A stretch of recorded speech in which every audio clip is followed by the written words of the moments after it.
Slides are stories and kind of the introduction to the chapter. So if you guys have questions, go ahead and chime in. Good morning, Allison. If not, I will just start. This is just the beginning of your chapter, and I thought it was a good story to connect. So at the turn of the 20th century, just after Mendel's work received widespread recognition, Archibald Garrod proposed the existence of a relationship among genes, proteins, and phenotypes. Remember, phenotypes is the stuff you see, the physical characteristics you see on the outside. Based on his studies of infants with a condition called alkaptonuria. Newborns with this disorder have urine that turns black when exposed to air. Garrod discovered that the urine of affected infants contained large quantities of a compound called alkapton. We call it homogenistic acid today.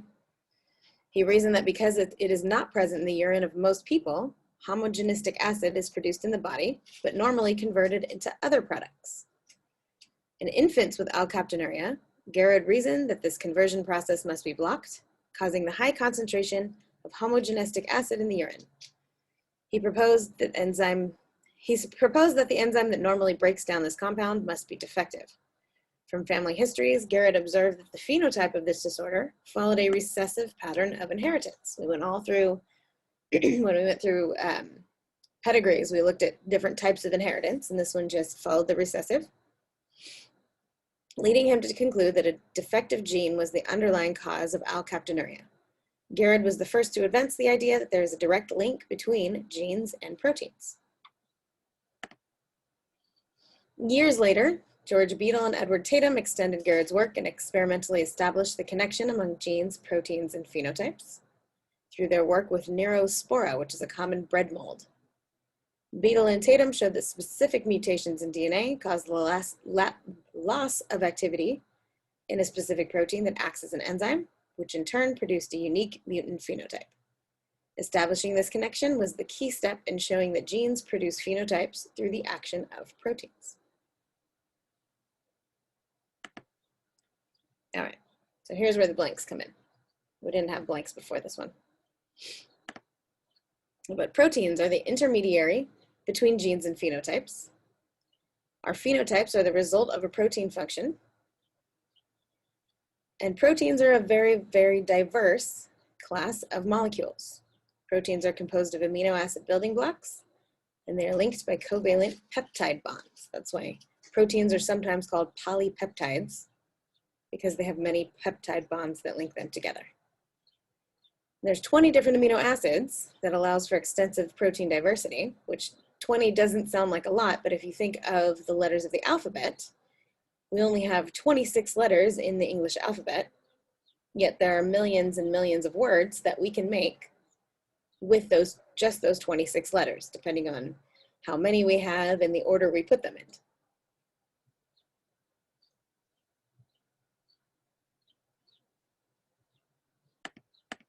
Let's see who got here. Jason, good morning, Priscilla. Good morning, Nicole. I think I said good morning to everybody so far. Right. The flow of genetic information. You have DNA in your nucleus. Transcription is a process that happens in your nucleus that we'll talk about. Makes pre-mRNA, and then RNA gets processed to make official mRNA. And then translations is another process that happens in the cytoplasm, and then you get a protein. So I know in regular biology, we simplify it, just DNA, RNA to protein. But this class is your college class, so we're gonna learn a little bit more about the details of these processes.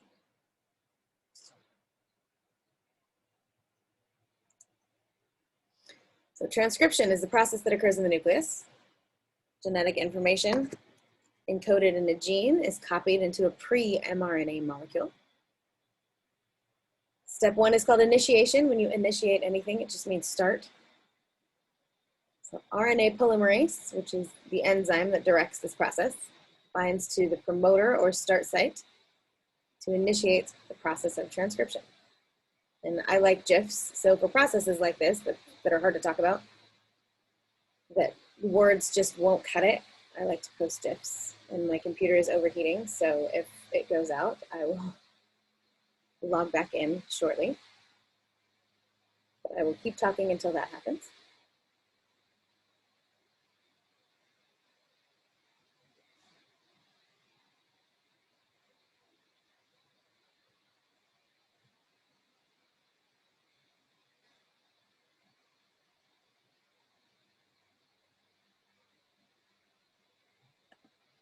Step 2 in transcription is called elongation. Free bases in the nucleus pair with one strand of the DNA, not both. You remember replication from last chapter. This process is similar, except replication copied both strands. Transcription only copies one strand. C's and G's still stick together, those curly letters. If there is a T in the DNA, then a random A will pair with it. But now if there is an A in the DNA, a U or uracil will now pair with it. There are no T's in RNA. And then the RNA strand peels away from the DNA template as it gets longer. RNA polymerase bonds the nucleotides and the mRNA strand together. So again, hopefully these GIFs will help you actually visualize this process.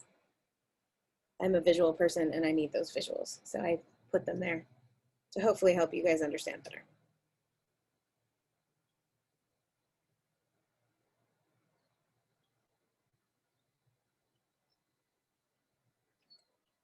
Step 3 is termination. When you terminate anything, it means end or kill. So RNA polymerase, that big enzyme in the background, reaches a sequence of base pairs called the terminator sequence. That means stop. It's like a big stop sign. The mRNA strand separates from the DNA, moves out of the nucleus into the cytoplasm, and goes and finds a ribosome for translation. The DNA rewinds behind it, and then the RNA moves out of the cytoplasm. Yeah, it gets processed first. That pre-mRNA gets processed before it moves out.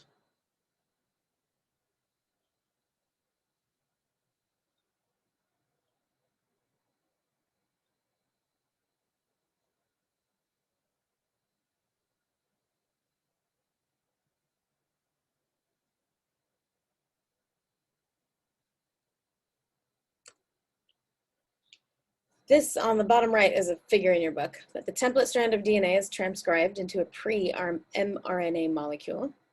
The ends of this molecule get modified, and the introns are spliced out to produce the mRNA molecule, the mature mRNA molecule.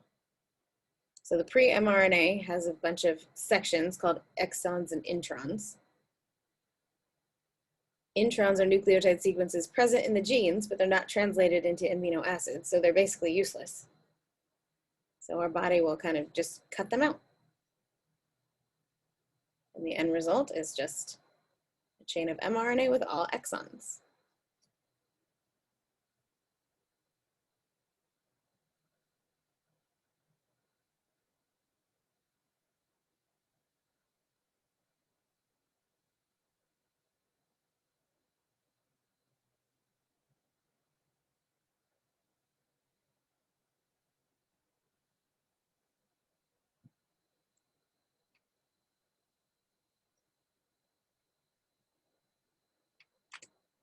During processing, the ends of the mRNA are modified. So it's not just the middle, splicing out the introns.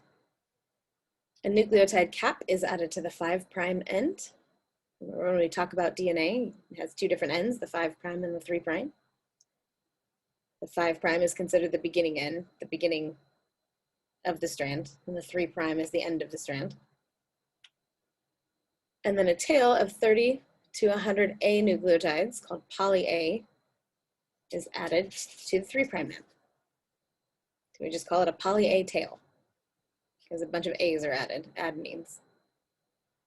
The final product is a mature processed mRNA molecule. It moves through a pore in the nuclear envelope out to the cytoplasm, where a protein will be synthesized or made. You have a picture of what the pre-mRNA looks like and then what the mature post-mRNA looks like.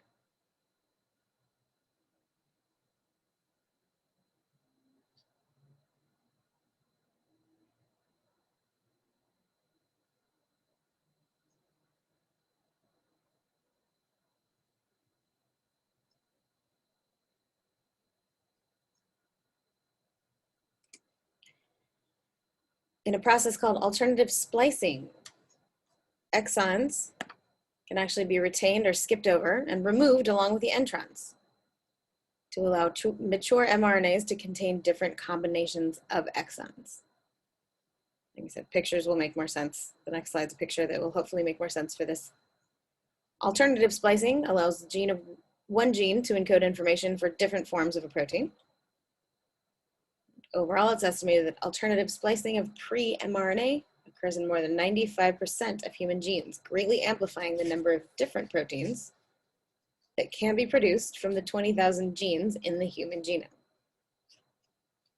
So just like we have 26 letters of the alphabet to make millions of different words, we have 20 amino acids to make millions of different proteins. We have 20,000 genes, but they don't just make 20,000 proteins, they can make millions of different proteins.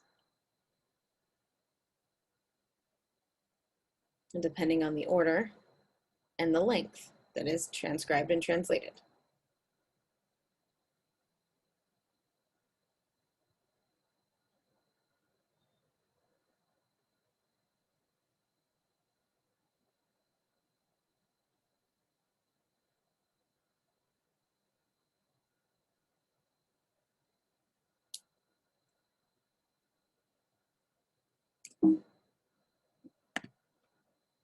So this is the figure on alternative splicing. So if the gene has 4 exons, 1, 2, 3, 4, the pre-mRNA is also going to have 4 exons.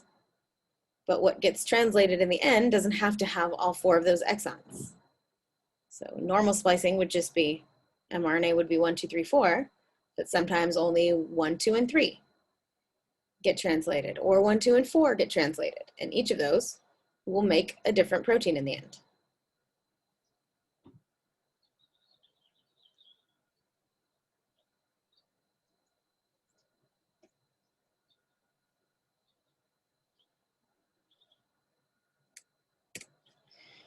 Translation is the next process after transcription. Like we said, the mRNA molecule moves out of the nucleus into the cytoplasm and waits for translation to happen. So it's the process of converting the instructions encoded in the mRNA sequence into amino acids and eventually link that together to become a long chain of amino acids, which is a protein.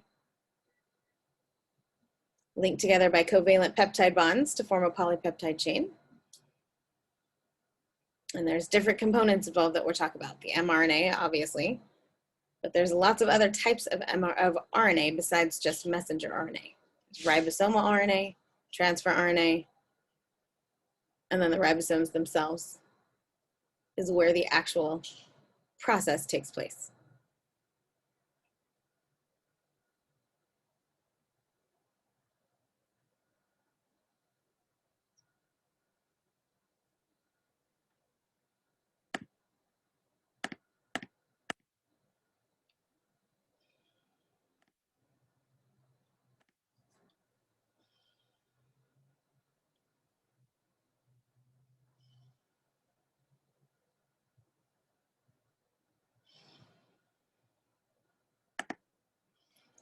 So translation has its own steps, and they're actually named very similar.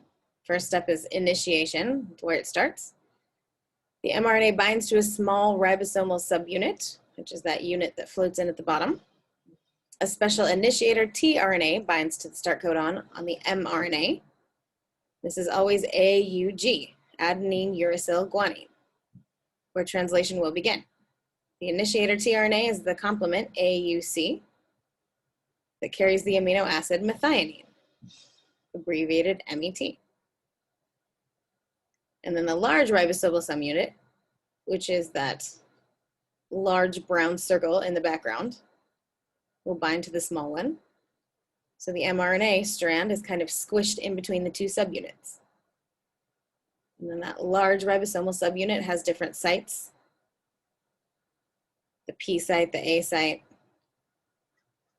The tRNA fits into the P site on the large subunit.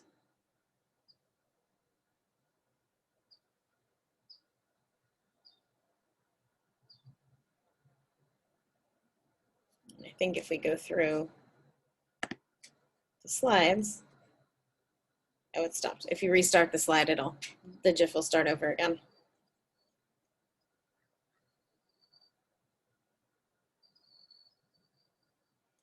These GIFs only go once for some reason. So the tRNA anticodon and the mRNA codon. It's just the word for the triplet pair found on both the tRNA and the mRNA. Come together in the ribosome according to their base pairs. Let's see, I think I can. It's talking about this right here. So this is the tRNA, and the 3 codons at the bottom is called the anticodon, and then this is the mRNA strand. And the 3 codons that pair with it are called the codon. So you have the codon and the anticodon coming together.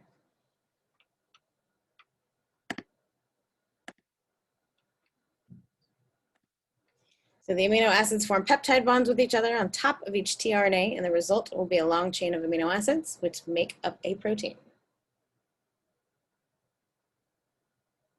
This makes more sense when you see kind of a moving picture of it.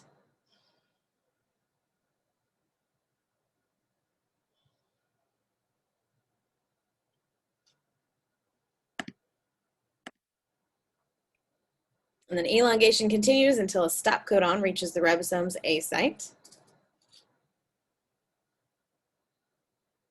There's 3 different stop codons, UAA, UGA, and UAG. Any one of those can signal stop.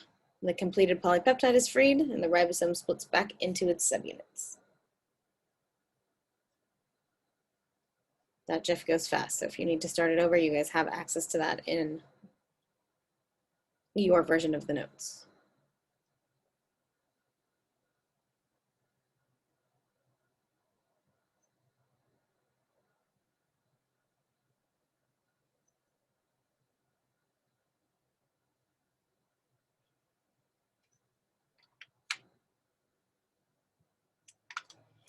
Once a ribosome has started translation, new initiation complexes can form on a single mRNA molecule, which amplifies the number of protein molecules that can be made from one mRNA molecule. So you can see in the picture, you have the big long red strand of mRNA, but then you have a bunch of different ribosomes attached to different locations on that long strand of mRNA.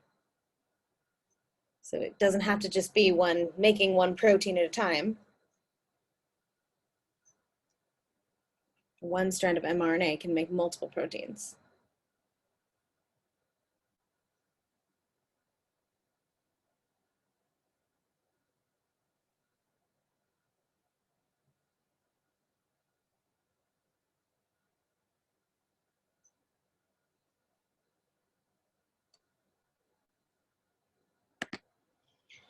Polypeptides must be chemically processed and folded to form mature functional proteins.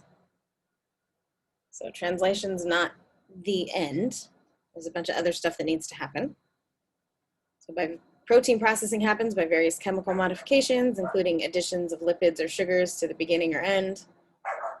Modifications to or removal of amino acids. If there was a mistake, the amino acid shouldn't be there for a functional protein, it gets spliced out. And then the folding of the polypeptide into its 3-dimensional shape is determined by amino acid sequence and chemical modifications. Some amino acids are acidic and some are basic, some are neutral, and they each interact in different ways with each other. Some are sugars, some are lipids, some are polar, some are nonpolar. The polar and nonpolar ones will repel each other. If you stick 2 polar ones together, they'll stick together. And they're chaperone proteins, just like any other chaperone that will watch over and help things along if they're needed.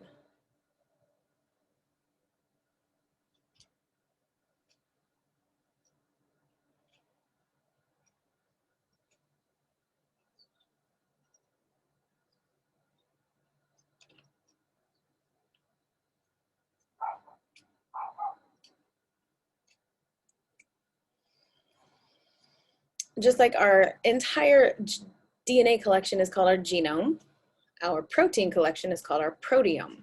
from the collection of proteins in a given cell type, because there's different proteins in our brain than in our, sorry, hold on one.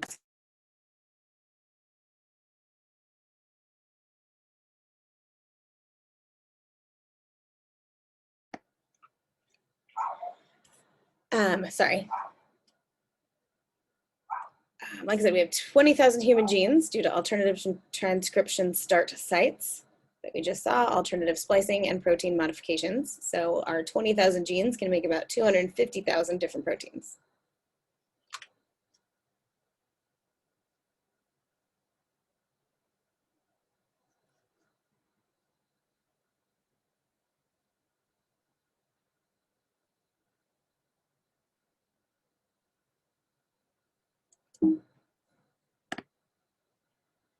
Polypeptide folding produces up to 4 levels of protein structure. And we just name them primary, secondary, tertiary, quaternary. Primary structure is just the amino acid sequence in a polypeptide chain. They come together in a certain way. The secondary structure can be either sheets, pleated sheets, or helices. Helix, kind of like a double helix for DNA, just like a spiral. And the little A and B are alpha and beta. So if it's a helix, it's called an alpha helix. If it's one of the pleated sheets, it's called a beta pleated sheet. So the primary structure comes together, and depending on the interactions, like I said, the acid, base, polar, nonpolar, will determine which shape the secondary takes.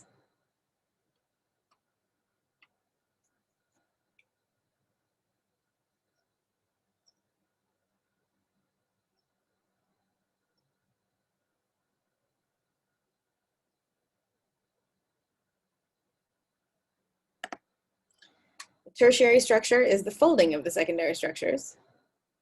So in the GIF, you can see there's a bunch of alpha helixes, and they're folding together, folding on each other. And then the quaternary structure is optional, but it's the physical association of 2 or more polypeptide chains in one protein. So each of those colors is a different polypeptide chain coming together and interacting. So each structure builds on the previous one, and it gets bigger and bigger.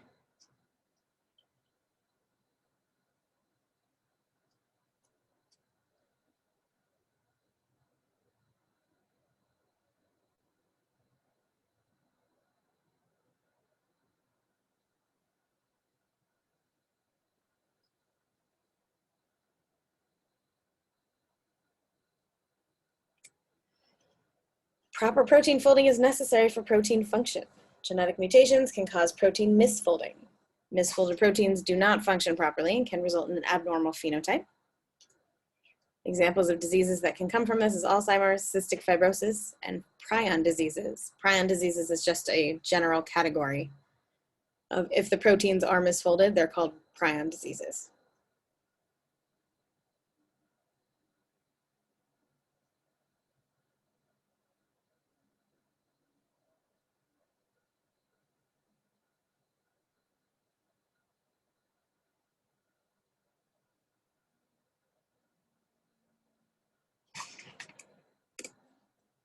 And then several mechanisms regulate the expression of genes. All cells contain all genes in the human genome. So every single one of your cells has all 20,000 genes, but not all genes are active in every cell. In fact, in a given cell, almost all genes are switched off most of the time. Examples: liver cells do not express the genes for eye color, and brain cells do not make enzymes that digest food. It would be a waste of resources. That's not what we need them for. So they still have the DNA. Your brain cells still have the DNA to make the enzymes that digest food. They're just turned off. And only about 5 to 10% of the genes in most cells are active, because that's all we need for each cell.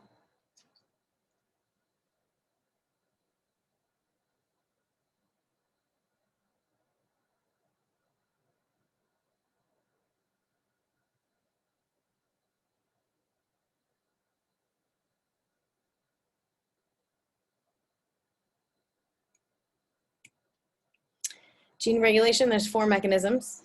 There's transcriptional regulation, post, which means during transcription. Post-transcriptional regulation happens after transcription. Translational regulation happens during translation. And then post-translational regulation happens after translation. This is the process of turning genes actual on or off. You can turn them either on or off during any of these processes.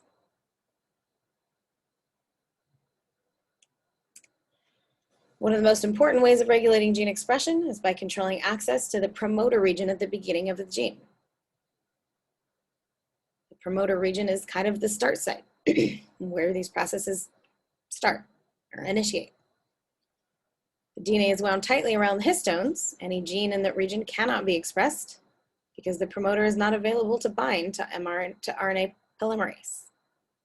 So if it's packed tight, nothing can come in. The RNA polymerase can't come in and start translation. It has to be kind of loosened up. Proteins called remodeling complexes chemically modify the histones. The DNA partially unwinds from the histones, making the gene promoter accessible to RNA polymerase. It's not hidden anymore or tightly wound. And activated genes can be inactivated by reversing histone modification and removing the chemical groups.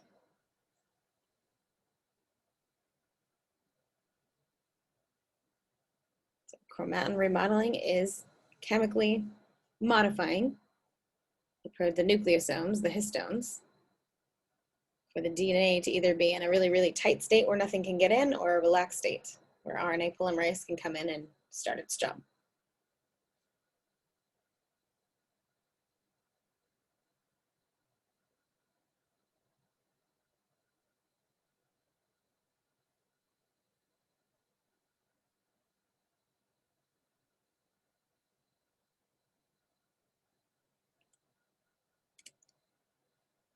This is just a picture of that. So in the top, the promoter is not accessible to proteins for transcription initiation because it's wound really, really tightly. And then an activator molecule can come in. And the chromatin remodeling exposes the promoter and makes it relax a little bit, so that promoter is exposed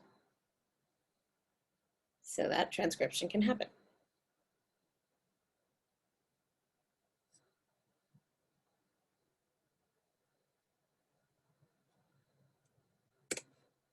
Chromatin remodeling can also involve changes to DNA instead of histones. The addition of methyl groups. Methyl is just CH3, a carbon and 3 hydrogens. So the addition of methyl groups to cytosine bases in the DNA of promoters turns genes off. This is called gene silencing, kind of self-explanatory. The presence of methyl groups may prevent the binding of transcriptional proteins to the gene. DNA methylation is associated with several processes, including the inactivation of X chromosomes. Remember, we only use one of our X chromosome girls. We don't use genes from both chromosomes. One of them just gets turned off because we don't need double information. Genomic imprinting, cancer, and epigenetic changes in gene expression. We went over epigenetics a little bit a couple chapters ago. And the DNA methylation and the chromatin remodeling have a lot to do with epigenetics.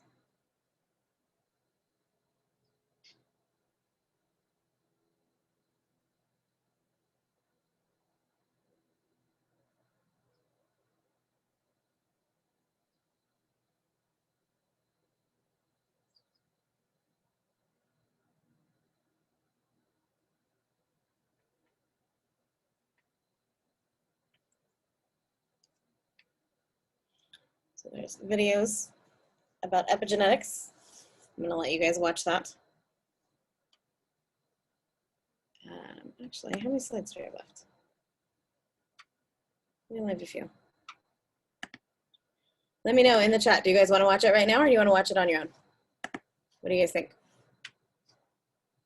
Because I can put it on right now for you guys to watch, or you can watch it on your own later.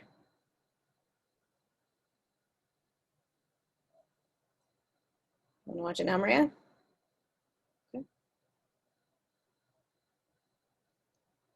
Anyone else? All right, I'll put it on now.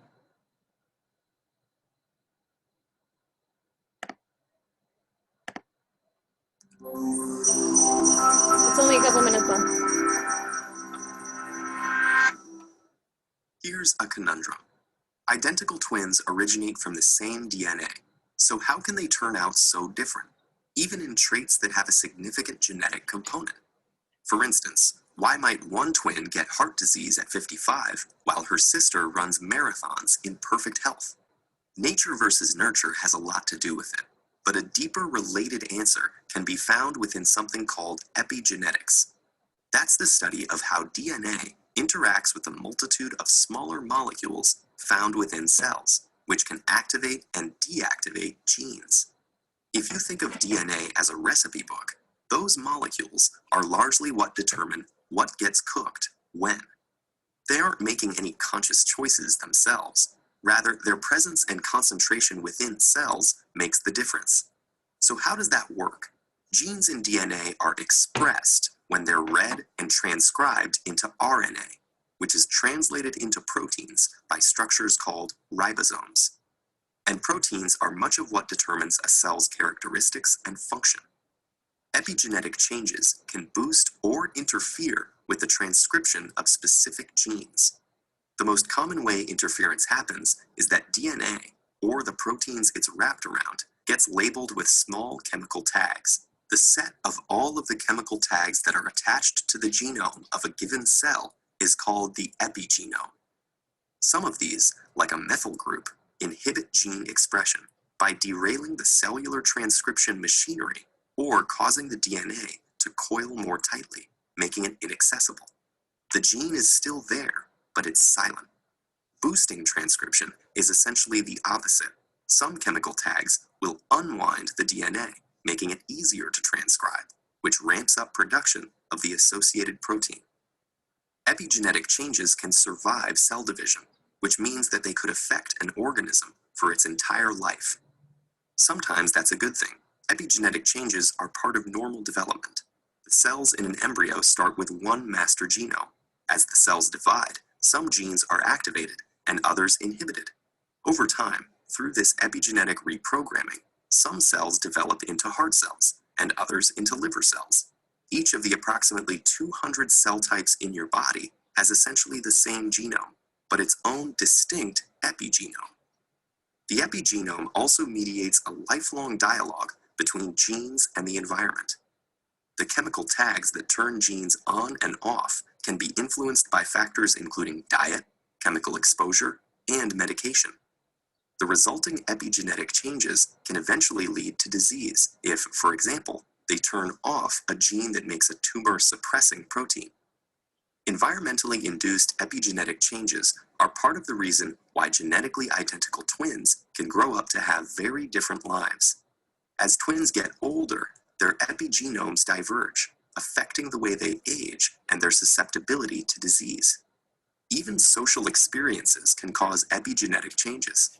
In one famous experiment, when mother rats weren't attentive enough to their pups, genes in the babies that help them manage stress were methylated and turned off. And it might not stop with that generation. Most epigenetic marks are erased when egg and sperm cells are formed. But now, researchers think that some of those imprints survive, passing those epigenetic traits on to the next generation. Your mother's or your father's experiences as a child, or choices as adults, could actually shape your own epigenome.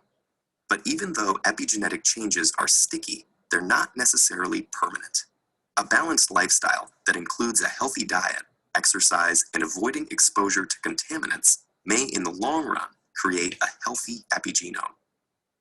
It's an exciting time to be studying this. Scientists are just beginning to understand how epigenetics could explain mechanisms of human development and aging, as well as the origins of cancer, heart disease, mental illness, addiction, and many other conditions. Meanwhile, new genome editing techniques are making it much easier to identify which epigenetic changes really matter for health and disease. Once we understand how our epigenome influences us, we might be able to influence it too.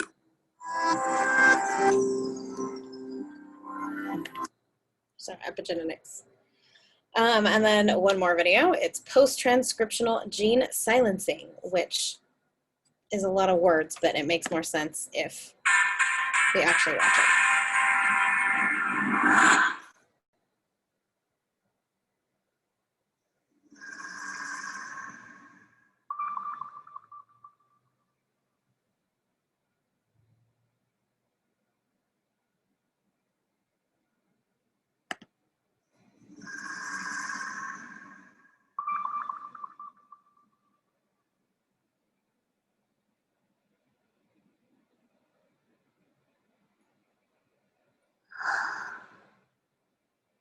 Scientists have been making rapid progress in understanding RNA interference, or RNAi.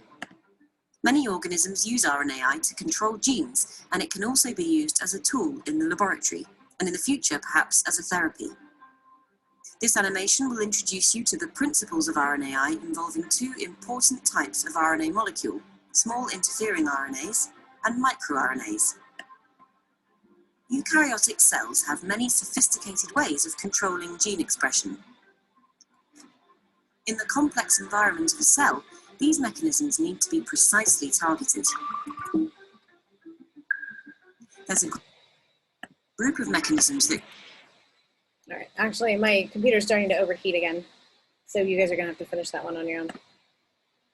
But translational regulation we'll talk about really quickly because we're almost done. The poly-A tail, like I said, to become a mature mRNA molecule, the cap is added and then the poly-A tail is added. But lengthening the poly-A tail increases translation of the mRNA molecule, and then shortening the poly-A tail decreases the translation of the mRNA molecule. So the poly-A tail is one of those regulation things. Make it longer or shorter, depending on how many proteins you want.